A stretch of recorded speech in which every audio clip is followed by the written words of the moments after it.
அவளுடைய புன்னகை அவ்வளவு அழகா இருக்குமா பாக்குறதுக்கு இல்லையா? புன்னகை அரசியாக இருப்பவள், நீங்க விஜயாவே நினைச்சுட்டு இருக்காதீங்க.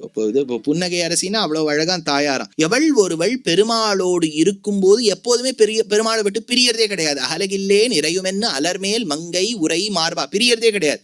இருக்கும் போதெல்லாம் சிரித்து கொண்டே இருப்பள், புன்னகை இருக்கும். அந்த புன்னகையின் ஓரத்தில் ஒரு குழி பிறக்குமாம். அந்த குழி பிறக்கிற அழகே ரொம்ப அழகுனர். அதனால பொதுவா கிருஷ்ணரை பத்தி அம்புஜம் கிருஷ்ணா ஒரு பாட்டு, குழலூதும் எழில் காணவே கண்ணன் குழலூதும் எழில் காணவே கூடும் கோபியர்கள் முகம் நாணவே காதல் விழி உன்றல் முகம் நாணவே முறுவல் இதழ் ஓரம் சுழி தோடவே. எப்படி இவனுக்கு குழியோ அவளுக்கு குழி. ராகவத்வே அபவத் சீதா ருக்மிணி கிருஷ்ண ஜன்மனினர் பராசரர். அப்பேற்பட்ட சிரிப்போடு கூடியவள், புன்னகையோடு கூடியவள். அந்த இதழ் ஓரத்துல தானே குழி நன்னா அழகா இருக்கா.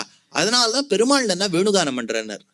வேணுகானம் பண்றதுக்கு அவர் பண்றதுக்கும் இதுக்கும் என்ன சம்பந்தம்னர்? அதாவது இது ஸ்ருங்கார சாஸ்திரத்துல ரொம்ப அழகா சொல்லுவா.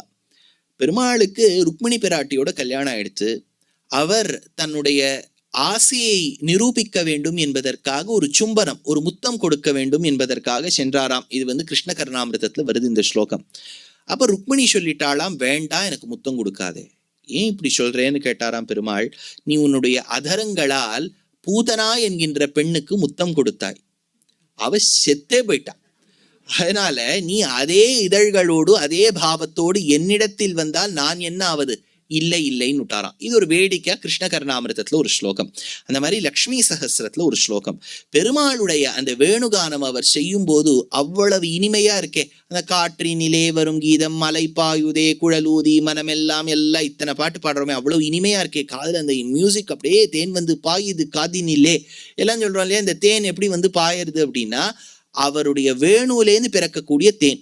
அப்பேற்பட்ட அந்த வேணுகானத்தில் பிறக்கக்கூடிய அந்த துவனியானது இவ்வளவு நன்னா இருக்கே. காரணம் என்னன்னர், ஏன்னா தாயாருடைய சிரிப்பு புன்முறுவலோடு சம்பந்தப்படுத்தின்னு இருக்காராம் பெருமாள். சோஸ்மிதாவோட இருக்காராம்.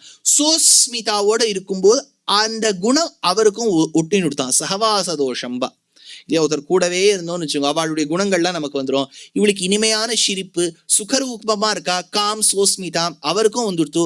அவருக்கு வந்தபடியால் தான் அந்த வேணுகானத்திலேருந்து அழகிய நாதம் பிறந்தது. கிருஷ்ணர் என்ன வாசிக்கல, நம்ம கதையில சொல்லுவோம் கிருஷ்ணர் ரொம்ப அழகா வேணுகானம் பண்ணார். அதுக்கும் காரணம் தாயார் தான்.